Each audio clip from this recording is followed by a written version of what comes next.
Okay. Hi, TJs. I'm here with Paul Matthews. For the benefit of those who don't know about you, tell us a little bit about who you are and what you do. Well, lots of different things. I guess in the learning and development space, I've written 3 books and I've spoken at conferences all over the world. So that's kind of probably what I'm best known for. And then alongside that, I've got a software company which specializes in niche learning software for learning workflows. So that's what I get up to. And you've written several books. We're here to talk about your latest one. So my first question, I've got my suspicions, I think, but for the benefit of people watching this, what drove you? Tell us a bit about the new book and what drove you to write it. Well, it's not a book. It's an ebook. It's a smaller thing because my original 3 books, I said 3 is enough for any trilogy. So unless you're Douglas Adams, of course. But so it's an ebook on what people need to be doing about training in this new world that we cohabit with the coronavirus. Why I wrote it, I mean, first off, people started asking me, clients and people who knew me, saying, "Hey, what should we be doing?" So I started responding to those, and then I also was looking at a lot of stuff online, and people were getting really hung up on which platform, Zoom or Teams or this or that or the other, and I'm hang on, you're approaching this like that was the only thing that was your real problem, and that's not where the problem lies. So I started from there, really, and I wrote an article, and it just got bigger and bigger. So I said, okay, it's going to be an ebook. So it's about 25 or more pages, and it goes into quite a lot of detail. So it's well worth a read, if I say so myself. So in the book, you use the term behavioural needs analysis, which is a nice spin on the more common term of training needs analysis or learning needs analysis. Tell us a bit about what a behavioural needs analysis might consist of. I suppose it comes back to this sort of performance diagnostics or performance consultancy that you need to do before you go and do some training. In other words, how can we make sure this training is the right thing at the right time for the right people and delivering the right sort of stuff? And ultimately, you've got to say, well, why are we doing this training? What's the purpose of it? Why are we even starting and embarking on delivering a training course? And in the vast majority of cases, what you want out the other end is people doing things differently, unless you're ticking some compliance boxes. And even then, you want them behaving compliantly. So ultimately, it's going to be about behavior change. So really what you should be doing is not doing an analysis on what I want them to learn. You should be doing an analysis on what I want them to do. So that's why you want a behavioral or a doing needs analysis. So what is they need to do to be successful in executing the strategy at the point of time when they're asked to do it. So it's going to come back to behaviors. It has to. That's your ultimate outcome from your training. So if you start from there, it's the old Stephen Covey, start with the end in mind. If you start from the behaviors, then you've got a way, they're much easier to measure in many ways than anything else you're going to do from a learning perspective. So it starts making all the measurement and ROI stuff good. And effectively what you're doing is looking at Kirkpatrick level 3. What are the behaviors we want? And then how do we get those behaviors delivered to those people? So rather than asking, how can I deliver my training course remotely, which was the way that a lot of people kicked off, which is why they got focused on platforms, you should be asking a different question. How can I deliver behavior change to people remotely? And suddenly everything changes in terms of how you might go about doing that. So first off, why am I doing the course? So what are the behavioral needs that I have in order to get the strategy executed? The second question is, how do I deliver those behaviors to people? And then do it remotely in the current climate. You also talk in the book about learning cycles.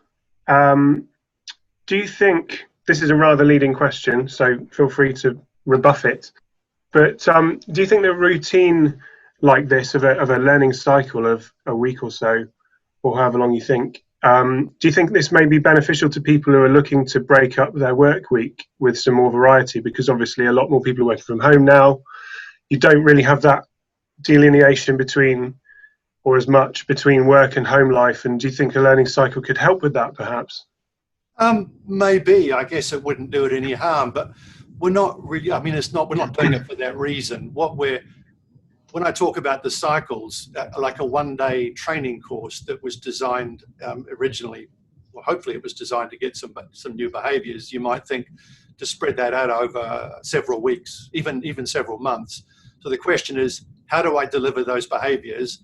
And then what sequence of activities do people need to do in order to generate those new behaviors, experiment with them, practice them, and get them embedded into the way they do things on an average, normal day-to-day basis. So it just becomes the way we do things. Now, clearly, those activities need to be embedded into their normal day-to-day workflow. So it isn't about taking it out separate. It's about embedding a learning workflow into the normal day-to-day workflow. And if that adds a bit of variety, which is useful, well, so be it. That's great. But it's not about here's something different for variety. It's about here's something in your workflow that you're doing as a matter of, so we're bringing learning right into work, right where it's needed. So it's about bringing it close to where it's happening. Because the only way you can practice doing new stuff is in the workflow where you need to do it. So ultimately, in order to deliver behavior change, you don't have a learning problem. You have a workflow problem. You've got to set up a sequence of activities because that's the only way behaviors will start occurring. And that's a workflow, a sequence of activities to get to a defined outcome of these new behaviors. So you've got to start looking at learning in terms of a timeline and in terms of chunking it throughout that timeline. So you've got cognitive balance across it and across the different cycles spread over however many weeks it might take to embed that new behavior. So the last question is quite a big one. I don't know if we're going to get like definitive answers, but I'm interested to know. I started, when I first saw you at events, and which was 10 odd years ago, I think. A lot of your work was something like that. A lot of your work was around performance and capability, and now this book is more around behavior change. So my initial question was, how do they link together? But I'm also going to sort of add something in, which is, has your work moved towards behavior change more so, or do these things all link together anyway? Are they dependent on one another? Are they separate but kind of interlinked? What do you think? I think it always was about behavior change. I might not have made it quite so explicit because in my first book was around informal learning. And making sure the different resources, electronic performance support and so on is available, and all the different ways that people learn informally in order to behave a certain way at work. My second book was about the performance diagnostics and consultancy process, which is all about how are people not behaving currently that's causing the problem, and what's the gap between there and how we want them to behave in the future. And then my third book was around learning transfer, which is about if people learn something in some kind of formal classroom or e-learning or whatever, how do we make sure that gets into operational doing? So it always, I think, has been about behavior. It's not separating it out. It's just I've been looking at different angles of it. But ultimately, it's always been, how do we get people behaving in a way that means they can effectively execute the corporate strategy as it is at the moment? And of course, the challenge right now is that strategy is changing so rapidly in many organizations because of the volatility of the world and what's liable to happen and whether we get a vaccine or not and when and second wave and all the rest of it with the virus that, the ability to execute strategy is now really important, and to be able to change and do that quickly, as organizations respond to their external pressures. So those are the questions I've got. One last sort of administrative thing. Where can people get the book? Where can people pick it up? Easiest place is, we got a couple of websites. The one that sort of talks about my personal stuff and the books is paul-matthews.com. And if you go to the downloads page there, that ebook is there, completely free. And there's lots of other downloads and stuff on there as well, and including a whole bunch of videos that a lot of people have found quite useful. So all free. And then the software we do is at peoplealchemy.com. And that's the specialist learning software, which actually also caters for that kind of workflow approach to learning, a sequence of activities. So if you want behavior change, come talk to us. Cool.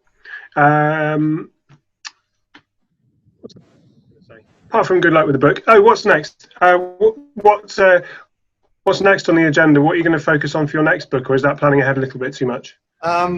Well, I always said 3 books was enough, and I said 2 was enough actually, and then I ended up writing a 3rd. So there's no more kind of big books. Maybe some more ebooks in the future, but I think that'll be in response to kind of what's happening out there. There's nothing I can see right now that I've got in my sights, as it were. I think other than perhaps this whole idea of we've got to set up workflows of activities in order to help people learn and embed and change their behavior. Because ultimately, I said, if you want to change your behavior, come talk to us. But if you're delivering training and you're not fussed about behavior change, then don't talk to me, because I don't want to have that conversation, because it's got to be about behavior change. Yeah, for sure.